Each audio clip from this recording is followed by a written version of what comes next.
చూసారా, దీంతో flax seeds తోటి అన్నంలోకి టిఫిన్లోకి పౌడర్ చేస్తున్నాను.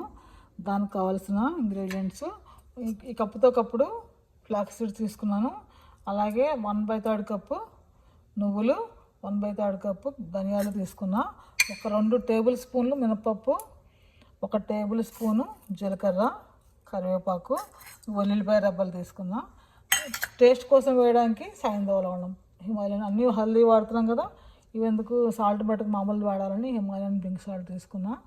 దానికోసం బాండి పెట్టి బాండీలో 1 by 1 దోరగా వేయించుకుందామండి. వేయించాక చూపిస్తాను అన్నీ మీకు.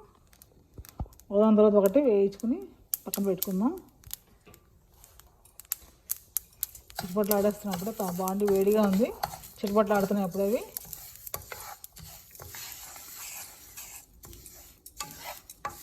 ఇవి నువ్వులు, ధనియాలు 1 by 1 అన్నీ ఒకటి ఒకటి వేయించేసుకోవచ్చు. మినపప్పు కూడా, మినపప్పు లాస్ట్ని వేద్దాము, ఎందుకంటే మినపప్పు లాస్ట్ వేయించుకుందాం కదా, అది కొంచెం ఎక్కువ వేగాలి కదా. ఇవైతే లైట్గా వేగితే సరిపోతాయి. జీలకర్ర అవన్నీ, ధనియాలు కూడా లైట్గానే వేగాలంటే అది ఎక్కువ వేగితే దాని ఫ్లేవర్ పోతుంది.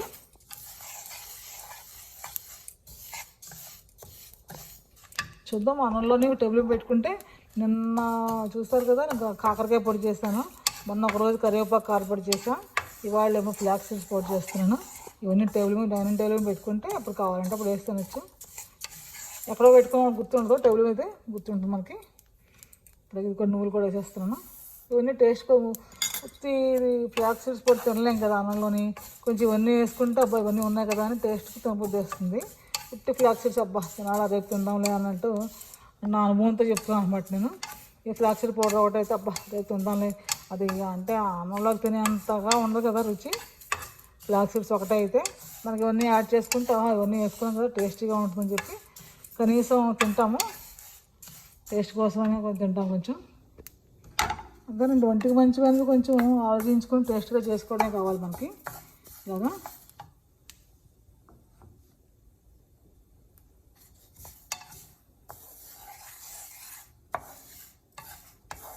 ఇప్పుడు అందరూ అన్నం కంటే కూడా మిగిలిన ఐటమ్స్ మందులు బస్తాలతో ఉన్నాయి. మందులేమో బియ్యం ఏమో చిన్న చిన్న బ్యాగులతో ఉన్నాయి, మందులేమో బస్తాలతో ఉంటున్నాయి అందరికీ.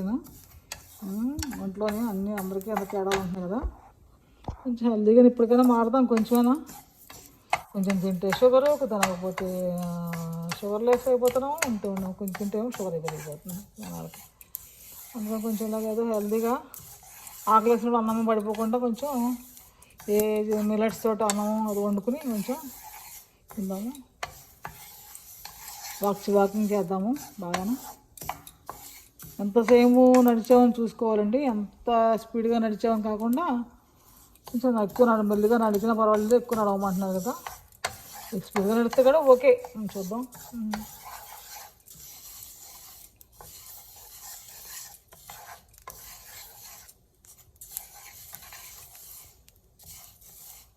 చూస్తాం అన్నమాట, ఎలా వేగాయి కానీ నోట్లో వేసి చూస్తాను.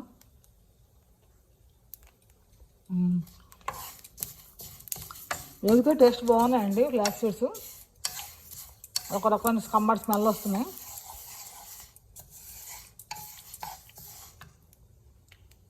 ఇందులో మిరపకాయలు కూడా వేసేద్దాం కొంచెం కారానికి, కొంచెం టేస్ట్ కోసం. మిరపకాయలు, ధనియాలు, జీలకర్ర ఇవి కూడా వేసేద్దాం.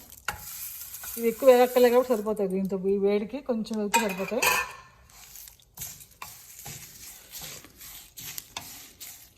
ఆకు కదా గమ్మనే వేగిపోతుంది కరివేపాకు.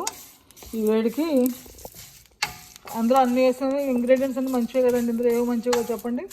కొంచెం టేస్ట్గా ఎండుమిరపకాయలు వేసాం కదా, అదొకటే అనుకుంటాను, అది కూడా టేస్ట్గా మంచిదేనా,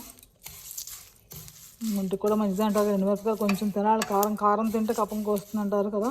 కొంచెం గుండెల్లో కప్ప ఏదన్నా ఉంటే జీలకర్ర వేస్తాను, అందులో కరివేపాకు, తర్వాత ఫ్లాక్స్ సీడ్స్, నువ్వులు, ధనియాలు, మినపప్పు, లాస్ట్లోని ఉల్లిపాయలు వేస్తాం గ్రైండ్ చేసుకున్నప్పుడు. సాల్ట్ కూడా అంతే, గ్రైండ్ చేసుకున్నప్పుడు సాల్ట్ వేసుకుందాం. దోరగా వేపుతున్నాను. ఇవన్నీ ఒక ట్రేలో వేసుకున్నాం, ప్లేట్లోని ఇవన్నీ చల్లారుతున్నాయి. ఇప్పుడు మినపప్పు వేస్తున్నానండి. ఇందులో అనుకున్నాక కొంచెం మినపప్పు వీటికంటే కొంచెం ఎక్కువ వేగాలి, ఎందుకంటే పచ్చి ఉంటుంది కదా అనుకుని. మినపప్పు కూడా వేయించేసి ఇందులో వేసేసాను. సాల్ట్ సాయంత్రం లవణం ఇందులో వేసాను. ఇది గ్రైండ్ చేసుకున్న తర్వాత లాస్ట్లోని వెల్లుల్లిపాయలు వేద్దాము. అవి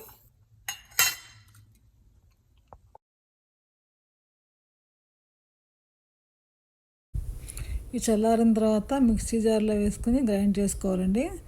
లాస్ట్లో మెత్తగా నలిగిపోయింది. లాస్ట్లో వెల్లుల్లిపాయలు వేసుకుని గ్రైండ్ చేసుకోవాలి. అంతేనండి, ఫ్లాక్స్ సీడ్స్ కారపొడి రెడీ అయిపోయింది. మీరు కూడా ట్రై చేసి చూడండి, మీకు కూడా నచ్చింది అనుకుంటున్నాను. హెల్తీ కారపొడి నచ్చితే కనుక మీకు లైక్ చేయండి, షేర్ చేయండి, సబ్స్క్రైబ్ చేయండి. ఆ పిల్లలకు కూడా అలవాటు చేస్తే బాగుంటుందండి. నేను దీంతో ఇంకా కారం కూడా వేయకుండా చేశాను. పౌడర్ రెడీ అయిపోయింది. చూపిస్తాను, అది కూడా చూపిస్తాను మీకు.